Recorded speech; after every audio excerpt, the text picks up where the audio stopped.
This is our countdown of the 10 energy drink brands you will want to steer clear of in 2025, ranked from the absolute worst to the least bad options.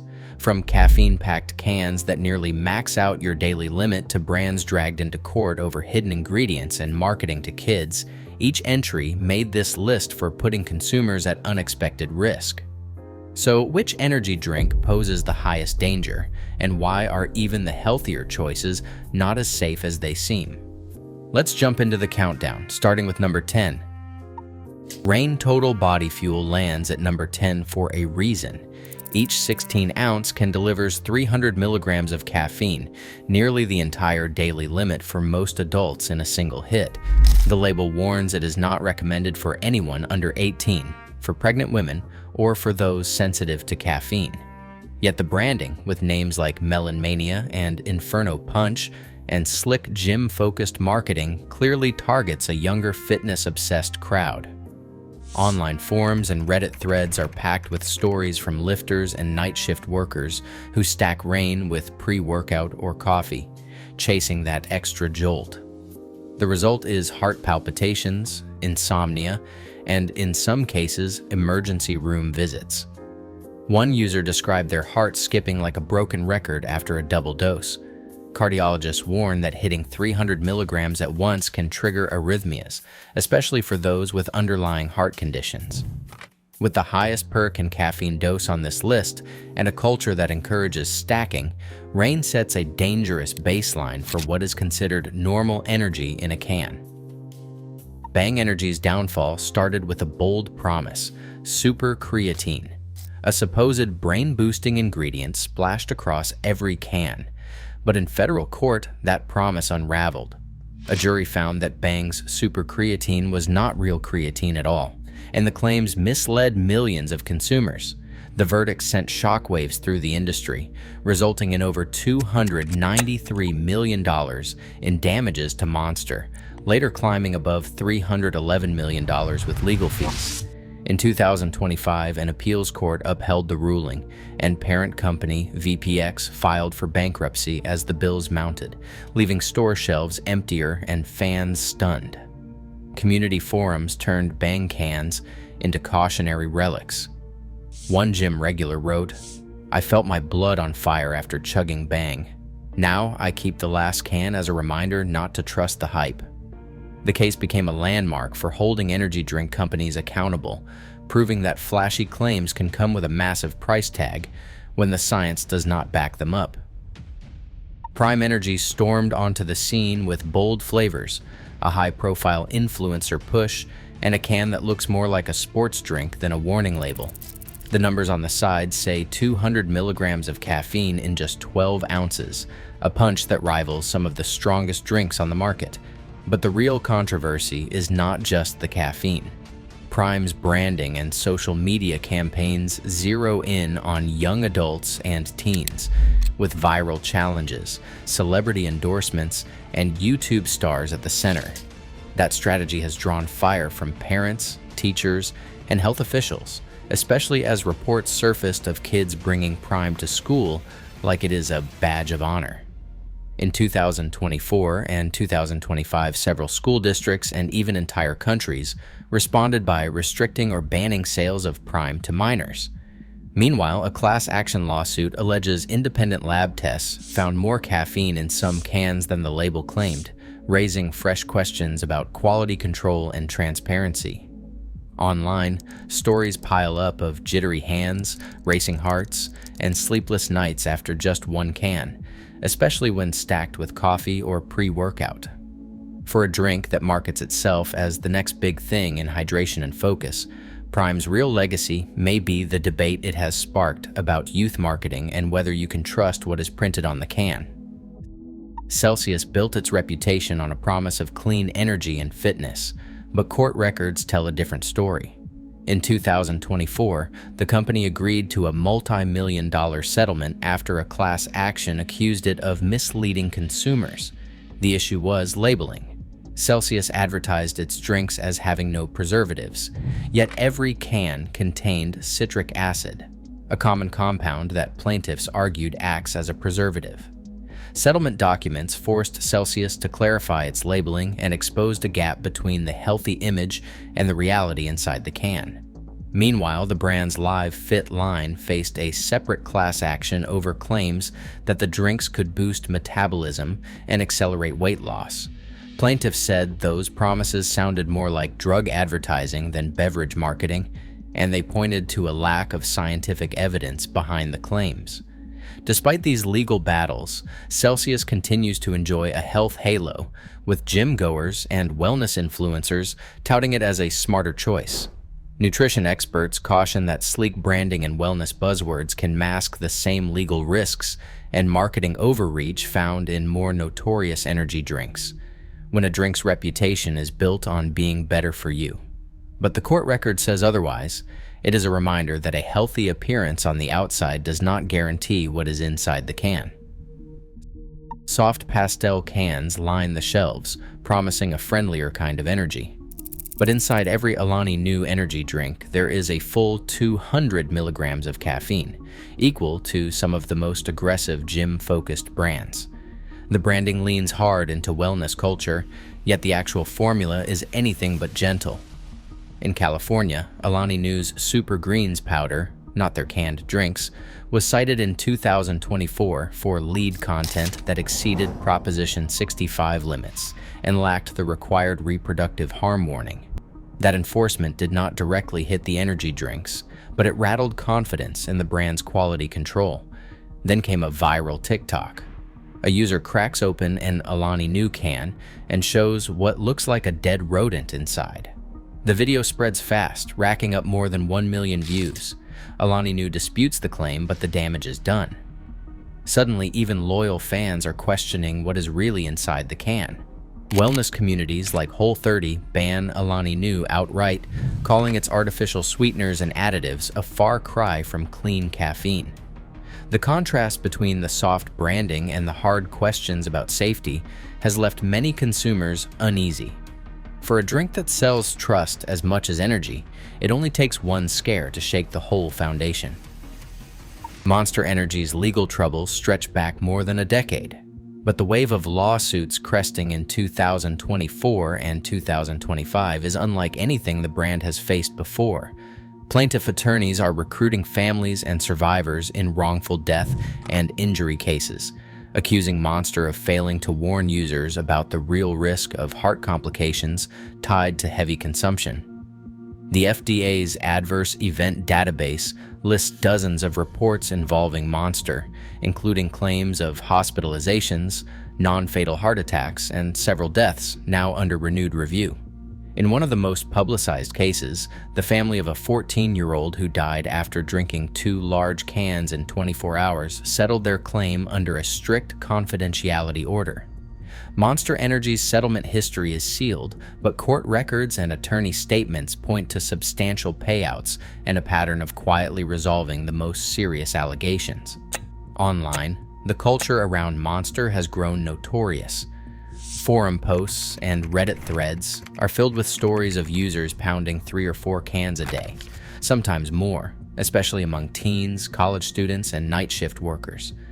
Many describe racing hearts, chest pain, or blackouts that landed them in the emergency room. Even loyal fans admit that pushing past 2 cans can feel poison, but the mega can sizes and aggressive branding make overconsumption almost a badge of honor.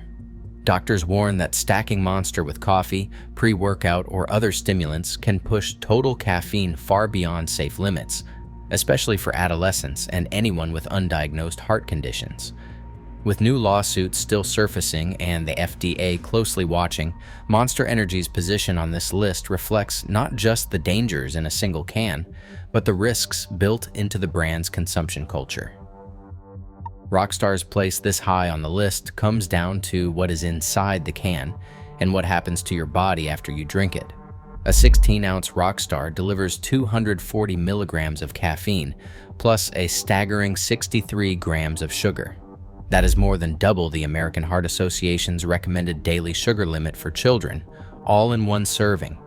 But the real concern is not just the sugar or the caffeine alone. It is the combination with other stimulants like taurine, guarana, and ginseng, which are listed on the label but rarely quantified for the consumer. A peer-reviewed study in the Journal of the American Heart Association put Rockstar to the test. Healthy young adults drank a single can, and within 30 minutes, their systolic blood pressure jumped by over 6 millimeters of mercury, significantly more than what was seen with caffeine alone. At the same time, their levels of norepinephrine, a key stress hormone, surged by nearly 25%. Researchers concluded that the spike in blood pressure and stress hormones is likely driven by the cocktail of sugar and stimulants, not just the caffeine.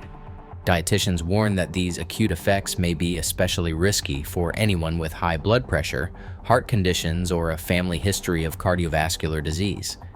Even for healthy people, repeated spikes like this are not harmless. When a single can blows past a child's daily sugar limit and sends stress hormones soaring. The risk is not just theoretical, it is measurable and it is immediate. Ghost Energy sits near the top of the list for a reason that goes beyond sugar content. Each can delivers 200 milligrams of caffeine, but that is only part of the equation. The label also lists a blend of so-called focus ingredients like taurine, alpha-GPC, and a handful of B vitamins, marketed as brain boosters for gamers and creators. The real story is what happens when these zero-sugar drinks become an all-day habit. Instead of the sugar rush and crash found in old-school energy drinks, Ghost relies on artificial sweeteners, sucralose and acesulfame potassium.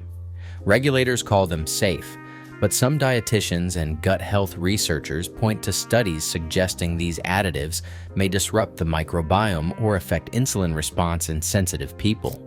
For many, the lack of sugar feels like a green light to sip throughout the day. In creator communities and gamer forums, it is common to see posts about stacking 2 or 3 cans during long streams or study sessions. The caffeine adds up fast, especially if you are also drinking coffee or using pre-workout supplements.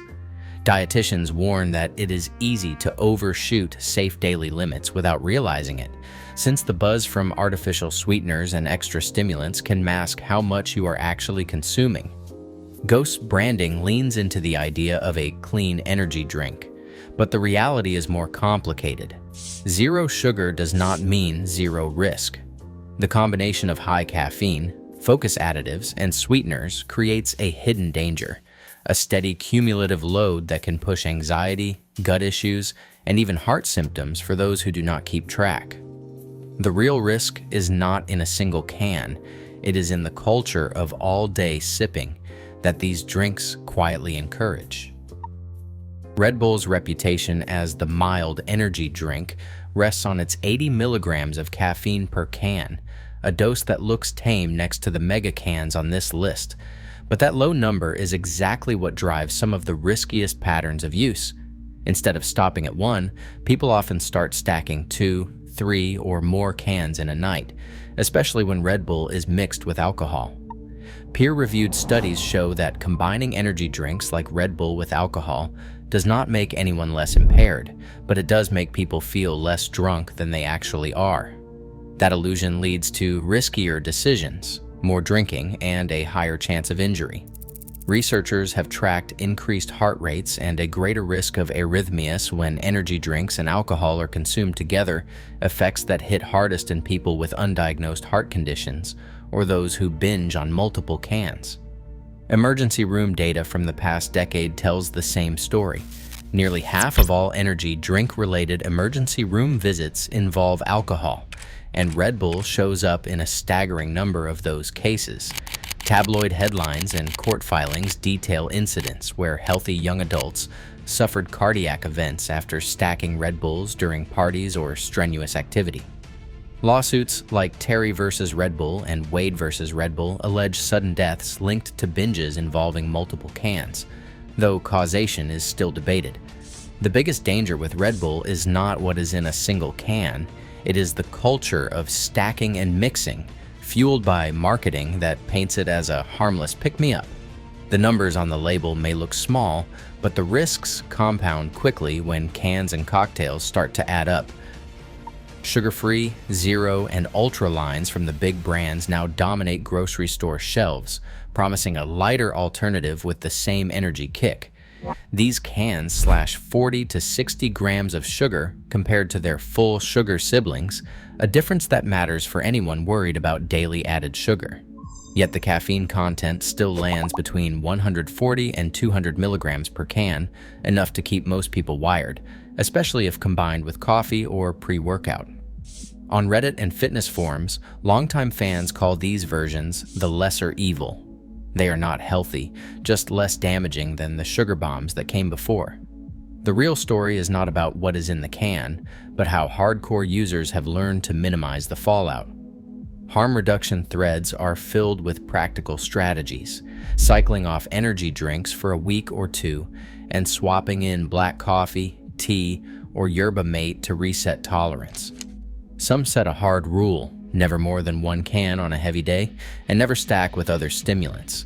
Others keep a running tally of total caffeine, counting every cup of coffee and every scoop of pre-workout, to avoid sliding past that 400 milligram threshold the FDA warns about.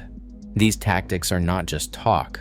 Fans share stories about waking up with heart palpitations after a week of daily cans, only to find relief by cutting back or switching to simpler drinks.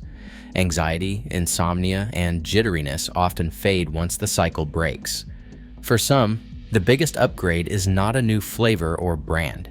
It is learning to treat energy drinks as an emergency tool, not a daily habit. That means saving the can for nights before a big deadline, long shifts, or grueling workouts, not using it as a standard morning routine. Even among the most loyal users, there is a growing acknowledgement. No branded energy drink is truly safe, only less risky if used carefully. The real win comes from change patterns, not just swapping logos.